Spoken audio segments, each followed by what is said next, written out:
So I'm Liz. And I'm Jourdan. And this is our introductory video to High on History.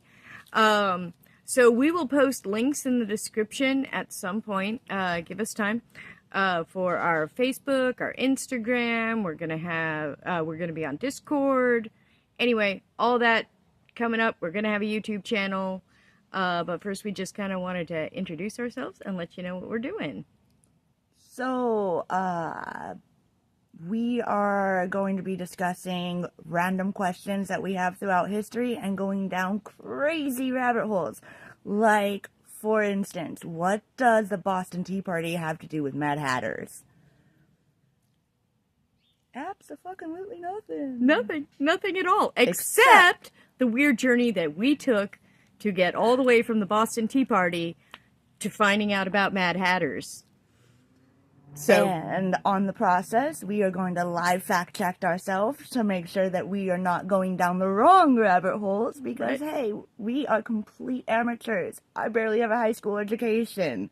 I have a partial college education, but we are in history. Well, but we're hugely into history. That's what we do. So we just love following all these random history rabbit holes. We're going to give good information, but we are totally amateurs, and we want you to come on that journey with us. We're also amateurs at, like, podcasting. Yeah. So, yeah, we don't know what we're doing.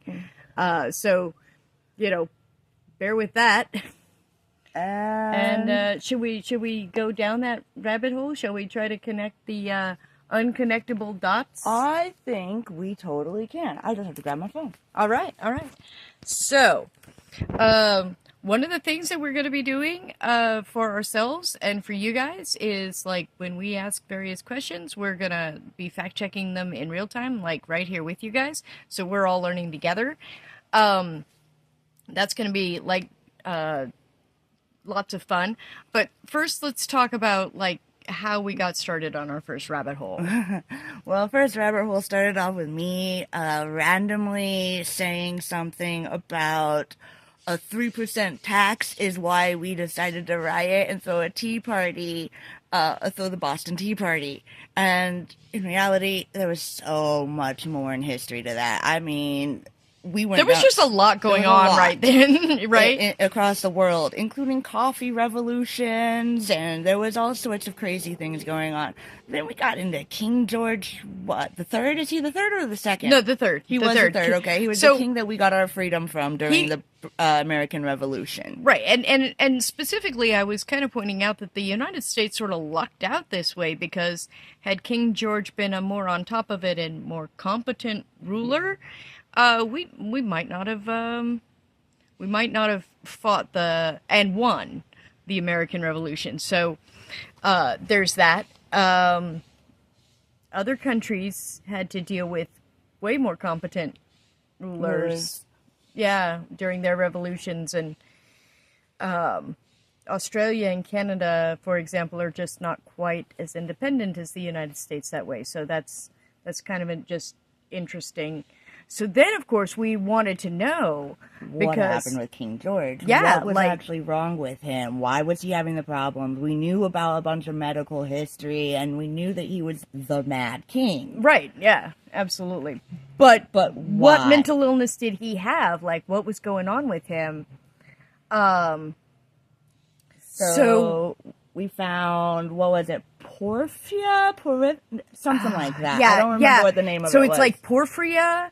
Is like what a they blood disease. it's like a neurological disease disorder. This was a few weeks ago, so we can't actually remember everything that we learned. But what we did learn was that while that was an early diagnosis, wasn't true. Yeah, there's some definite questions about that diagnosis, and not all of his symptoms actually match. So then we kept going down. We kept going, and it looks like bipolar disorder was definitely a thing. It seems like that was at least a contributing factor. Also, recently, and again, we don't remember what year this is recent, but we found out that there was a hair sample done and there was very high levels of arsenic in his hair. And then that kind of reminded us that, yeah, this was the era where medicine and poison were just like, one and the same. So, like, if you guys want to go down weird history rabbit holes, check out all the things that we thought were effing curative in the Victorian era. It's not good. It's not good. So arsenic was in his hair follicle sample, and then that reminded us, arsenic poisoning, lead poisoning, these things would mercury poisoning, these things would deeply exaggerate existing health conditions. So whether or not he had the porphyria, whether or not he had bipolar disorder, certainly arsenic, the heavy metal poisoning that would have been in his hair, in his makeup, in his clothes, his wallpaper, in the castle. That's right. Arsenic was used in the green dyes of the time. So yeah, he would have just been surrounded by things that people thought were curative that were probably just making everything worse. Not to mention mercury was a common cure for syphilis. Right. Which So that brought up, just because we were talking about arsenic, then we also got to talking about mercury, and it's because we used the phrase "mad as a hatter," yep. Right? So then that brought up the question: well, what made the hatters mad? And we knew that was mercury. Well, Jourdan knew that was mercury, but we fact checked ourselves, and it was mercury. And then that begs the question, right? Of course, what the hell does a liquid metal have to do with hat making anyway? And like, how did this come to be? So riff it. So originally, when the French were making the hats, they used urine to separate leather, from the fur to make leather in the hats. Well, the fur would be what would be felted into the hat, right? Yeah. What she said. And so, as they were using their own urine, they found out that the mercury inside of their urine made the leather and the fur just such an easier process to separate. It made it so much softer. And then that begs the question, why was there mercury in their urine? And the answer is syphilis. And other diseases that they were curing with mercury. But at the same time, the hatters caught on to using mercury, so they were sucking on it like it was a lollipop. Well, no, it didn't actually say that. It said that they wound up breathing in their fumes in the hat-making process, and we didn't really go into the specifics of the hat-making process or why they were sucking on a mercury salt or something, too, though. They were taking baths and they were also putting the fur in their mouths to, anyway, So they were ingesting it, they were breathing in fumes, and that created mercury poisoning. That brought on... What does mercury poisoning actually do to someone making the Mad Hatter? Well, we found out that mercury poisoning is actually very introverted. You become timid, almost scared of being outside. You don't want to interact with people. I think there was some light sensitivity. Yeah, there was light sensitivity. So basically... really the opposite the opposite of the Mad Hatter. Yeah, extreme shyness was actually the symptom of mercury poisoning. So that was interesting. And then that brought up who inspired Lewis Carroll's Mad Hatter. Yeah, that's not mercury poisoning. Then here we go with that and we're actually going to fact check this one in real time just to catch you guys all up. To bring that all around, it has often been claimed, and this is according to Wikipedia, off of just a quick Google search. We will always have our quotes, anything that we fact check ourselves. We will have all the links posted in the description below. So like I said, this is just a quick Google search, clicking down on one of the arrow buttons. What was the Mad Hatter inspired by? It has often been claimed that the Mad Hatter's character may have been inspired by Theophilus, I believe is how it's said. Theophilus? Okay. We'll put the spelling in the description below as well. Carter, an eccentric furniture dealer. Furniture. I think the last article we read, he was some sort of merchant, so now we know exactly what merchant he was. Yeah, it just said eccentric trader. So, yeah. So like, we don't know where we're gonna go with this, but, like, down the rabbit hole. No pun intended, since we started this out with Lewis Carroll's The Mad Hatter. Right? So we've talked about King George now. Mad Hatter. I didn't have any real questions because I wasn't really sure where we were going to go with this. Speaking of any questions, if you have any questions, have any random, like, history fact that you'd want us to go check out, send us down a rabbit hole and leave your comments below. Like, share, subscribe, yada, yada. Ask anything, and away we'll go. And why did hatters use mercury? We already know that answer. We could look up about the Theophilus Carter.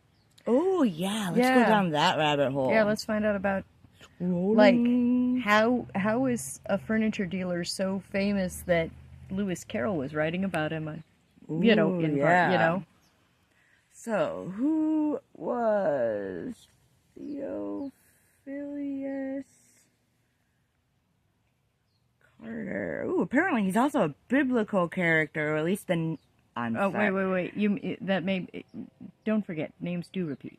Well, yes, I'm just saying that there's apparently also somebody in the Bible named him.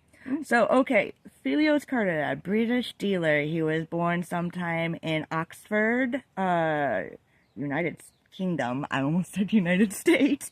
Sometime in 1824. Hey, he's going to be celebrating, what, 200th birthday this year? All right. And he died on December 21st, 1904.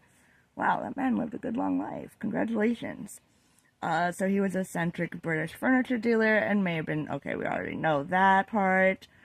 Let's see.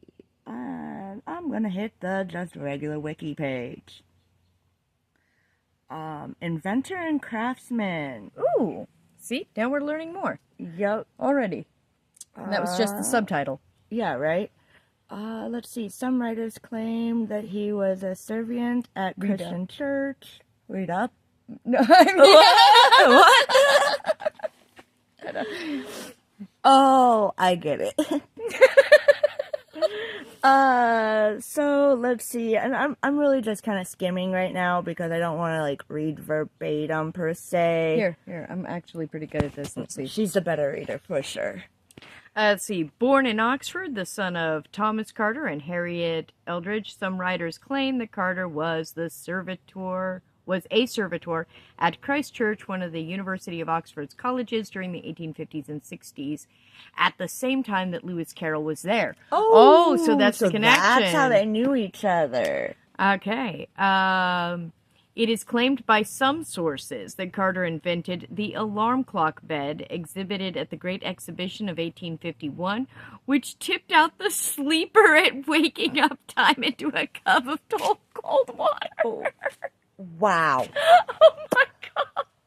Yikes. Oh, that's so bad. I wouldn't want to be dumped with cold water to wake up. Oh my god. So I'm kind of interested in what the original alarm clock looked like. Yeah, me too. However, while an alarm clock bed was indeed displayed at the exhibition, in fact two were, Carter's name is lacking in both the exhibition's catalog and any other known documentation.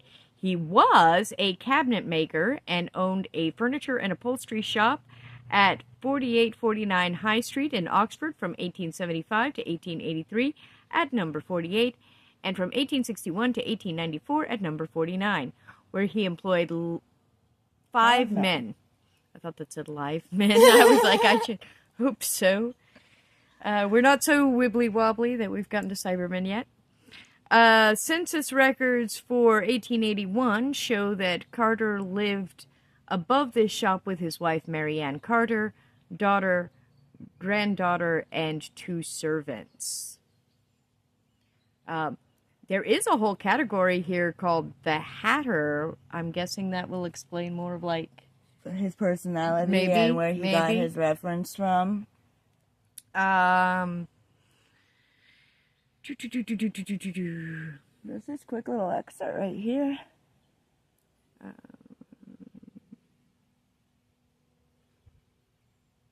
Okay. Okay. So in 1935, H.W. Green wrote a letter to the Times asserting that Carroll had Tenniel model his drawing of the Mad Hatter on Carter. According to Green, Carter was the doubtless unconscious model for the Mad Hatter in Through the Looking Glass, as depicted by Tenniel, who was brought down to Oxford by the author, as I have heard, on purpose to see him. The likeness was unmistakable. A few days later, the Reverend W. Gordon Bailey disputed the notion that Carter did not know he had been the model for the Mad Hatter. Oh, that would be the correspondence from, what's his name? Well, who did we just say? The governor dude. Yeah. On history. Okay, so he looks like the guy. Over the years, the Carter legend has often been retold, but no evidence has come to light, either in Carroll's diaries or letters or elsewhere, that Carroll ever brought Tenniel to Oxford for any purpose. Huh. So, kind of, sort of, maybe an accident, but not really.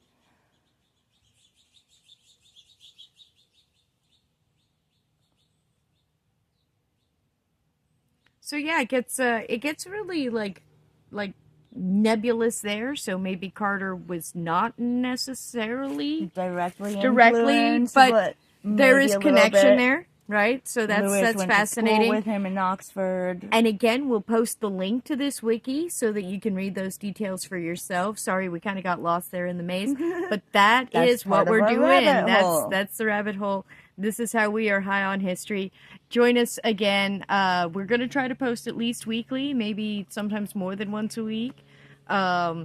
Look for us to make ourselves better at videoing and dialoguing and and just enjoy the ride. Thanks so much for being here, and welcome to High on History. High on History. Bye. Bye.